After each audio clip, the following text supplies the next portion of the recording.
Well, here is what's happened. It is still yesterday.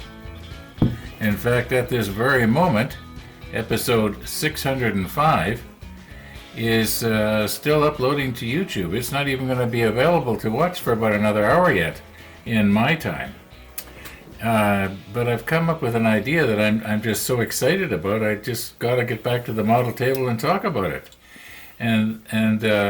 Well, what happened was I was going to go on Amazon and see how much it would cost to get a little container of curing agent for our CA glue, and then I thought, well, maybe there's a hobby store because I'm going to pay shipping on Amazon, or it's always more. I'd drive over to the hobby. Anyway, rambling here.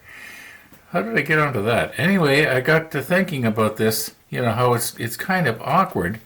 Now, I'm probably making it look more cumbersome than it is, but I've got to hold this with one hand, and then I've got to hold the bottle upside down, or at least on its side just right, so that it will flow out and down the tube. Now, what would be wrong with having the bottle? Now, of course, it would be the other way up, of course, upside down, fastened to something that you hold the whole thing with one hand, in other words. And then all you have to do is just get it just exactly in the right place. You'd be able to use your second hand to help steady yourself if you had to. You wouldn't have to hold anything up in the air upside down. And then when you want to apply the glue, just release the pressure on this thing, and hopefully the glue would flow down. I think this is a good idea. It could be anything at all, like just a piece of scrap wood, something like that. You glue the clothes peg to the side to the bottom of the scrap wood like this, and then this thing could just be fastened on with a rubber band. Well, it's a thought. I think I'm going to give that a try. I think it's a real good idea. Then you could do the whole shebang with just one hand here. Yeah. The only thing is, how do you get pressure on this so that it squeezes out? Well, it could be that the gravity it will just sort of want to flow out. I don't know.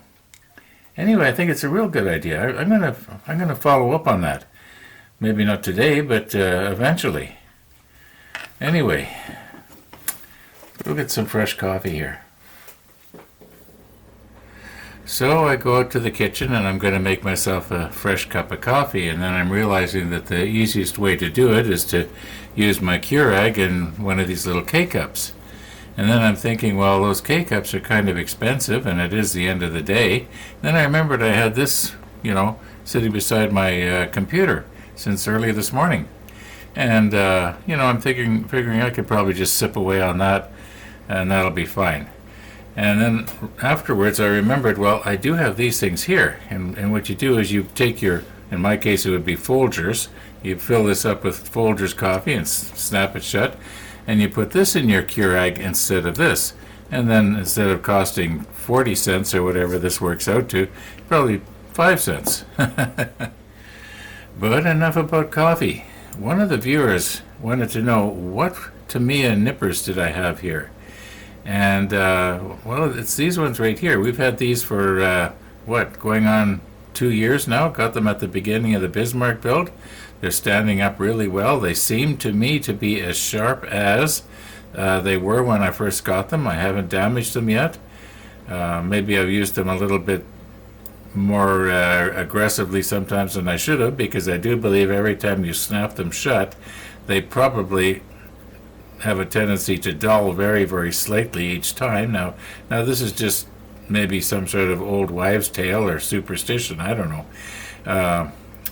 But I think that every time you snap them shut, because the sharp edges do snap together, it only stands to reason that they're going to dull a little bit. Seems to me I talked about that. Anyway, I'll put on the macro lens and I'll move in nice and close. I tried to find this particular number on the internet just a little while ago, and I couldn't find it. Now, I am sure that there are other good nippers out there that you can get, But these are the only good nippers I've got. And the number on it, to me, it looks like MH18J. That's what it looks like. Now, maybe in Japanese there's something else written that I can't read.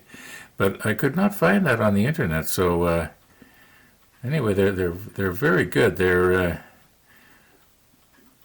I'm sometimes I have the feeling that maybe if I was to take and if I can hold these still now, just right on the tip, if I was to just grind them down just a little bit so that they'd be thinner, but I'd probably end up wrecking them. These are very, very good. I can highly recommend them. Had them now for, almost 2 years, so yeah. Well, I may as well keep going here now, being as I'm wide awake. We don't need the F sprue anymore, but we need the G and the E.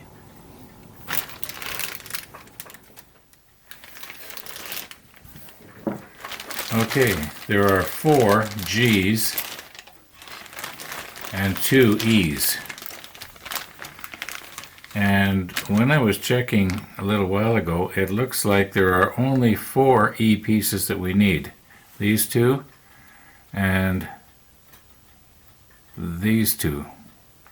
So now I wasn't wearing my glasses when I pointed to these 2, but I think that's it right there. So why don't we do the E's first, and then we're done with it, and then all the rest is going to be G. Okay, we need 2 E19s.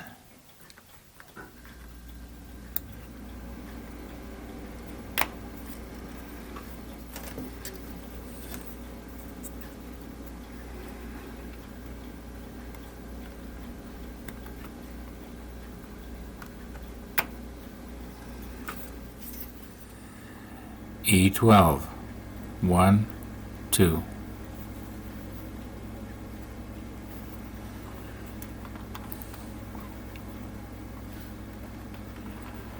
Okay, there's 1 on each sprue.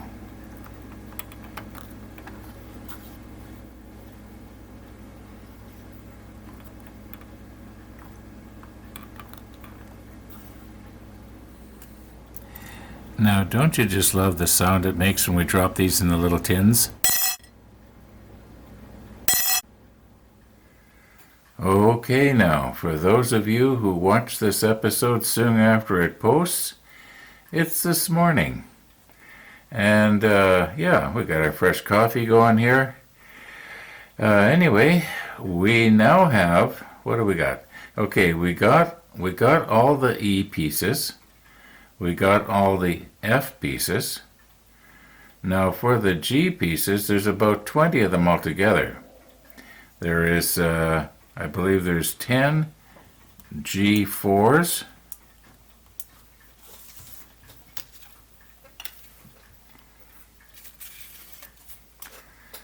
And there's 10 G7s.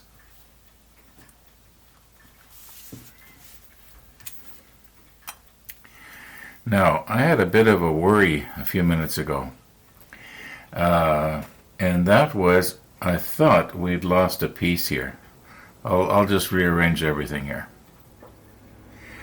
Okay, so anyway, here's what happened. I'm going through my G sprues here, and I took them out of the bags, and I'm noticing that this one here is missing. And I'm thinking, okay, it's probably loose in the bag somewhere. And so I'm looking, it's not in the bag. And then I go over to the box where I, was keeping all the sprues, and I'm looking for a loose piece. I can't find it. And there was several bags with small parts in it, but they were all for, bigger parts. And I thought, well, what could have happened? And I'm starting to think things like, I hope that website that Trumpeter has that you can email them if you're missing parts. I was thinking, I hope it works. Anyway, there was this tin here. If you remember, when Tony sent us the brass or the metal barrels and so on, we sort of put one together, and I'm thinking, okay, well, it won't be in here, and I closed the tin back up, and then I'm thinking, after I searched some more and can't find it, I thought, well, this is the only place it could possibly be. And so when I lifted this up, well, then I found the little piece we're missing. And I remembered, oh yeah, we also assembled one of these to see what it was going to look like.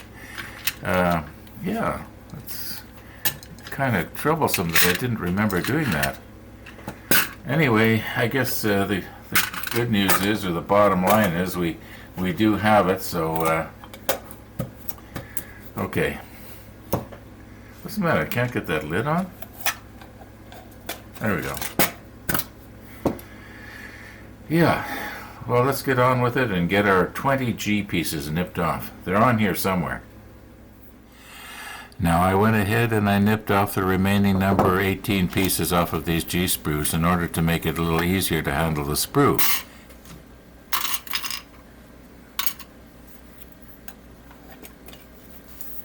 Okay, we're ready to nip here. We need the G4s and the G7s. Okay, it appears to me that each sprue has 4 G4s.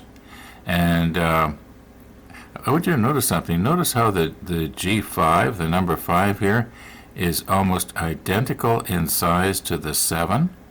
So we're going to have to watch that. Now, I don't think it calls for any 7 in this step, but we do need, what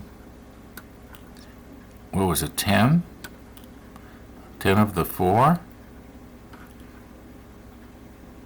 And 10 of the 7. Now, I'm not going to nip the 7 off now because, you know, Murphy's Law, I'm going to get them mixed up, even though there is a slight difference in visual difference.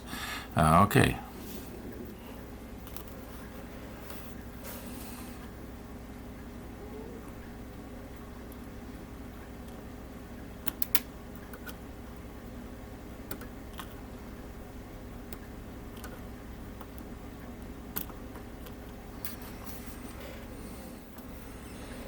Okay, we've got 8 of them. We need 2 more.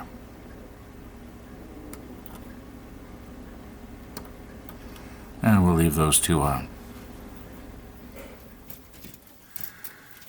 Okay, now that I've got the end pieces nipped off here, makes these a little easier to handle, and I'm wondering if I can get them all into one bag instead of 2 if I'm careful. But I was noticing earlier that there's some really delicate stuff here that a person has to be careful of.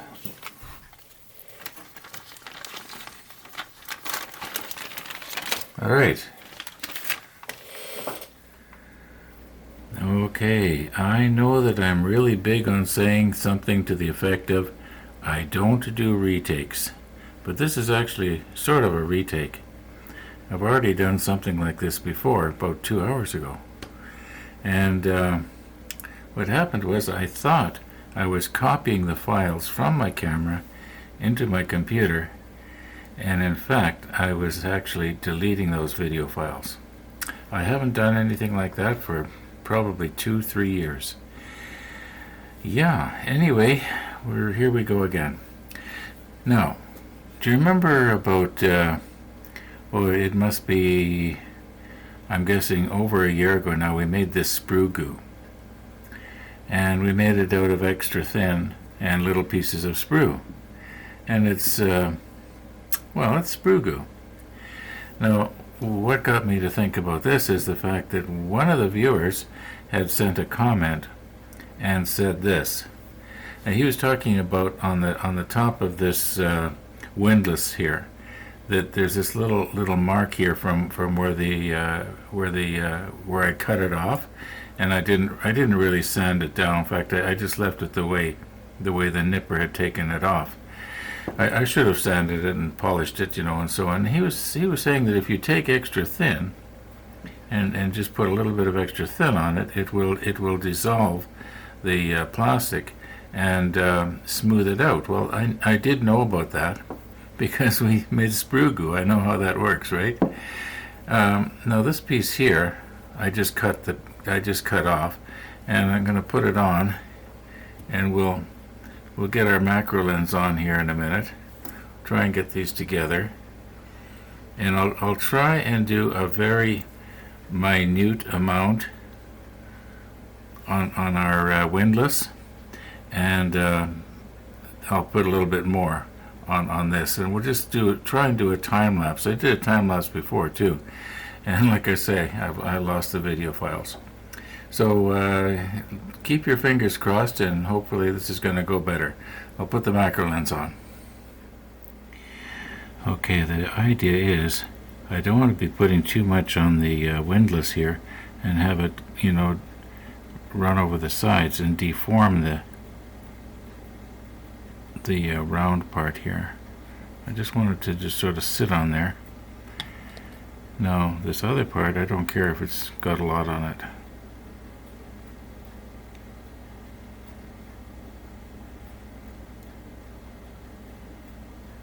Okay, we'll let that run for 2 or 3 minutes. You should be able to see the extra thin evaporating out of there. Now, the first time I tried this, right in the middle of everything, my telephone rang. So I put the camera on pause, went answered the phone, came back, and I got the camera going again. I said that was my son-in-law. He phoned to say he was coming by and was wondering did I need anything from the store. So I said, sure, if you want to pick up a couple of jugs of skim milk for me. So, yeah, he came by, and that was kind of nice. Anyway, I'm just sort of filling in time here while this time lapse does its thing. Okay, I think it's been running long enough here. I'm guessing probably 3 or 4 minutes has passed here now. And I don't want to touch this because I'm pretty sure the plastic is still soft. This one here I don't care. Yeah, the plastic is still soft there. But most of the extra thin has evaporated. If this was to be left overnight, this right here would be just as hard as out here on the end. Anyway, yeah, it was kind of an interesting experiment. Okay, I guess this one can go back in the garbage. And this one here, we're going to have to get it ready for painting along with all the others. So that's going to have to be in tomorrow's episode. We have run out of time here. Thanks for watching, and all being well, we'll see you tomorrow.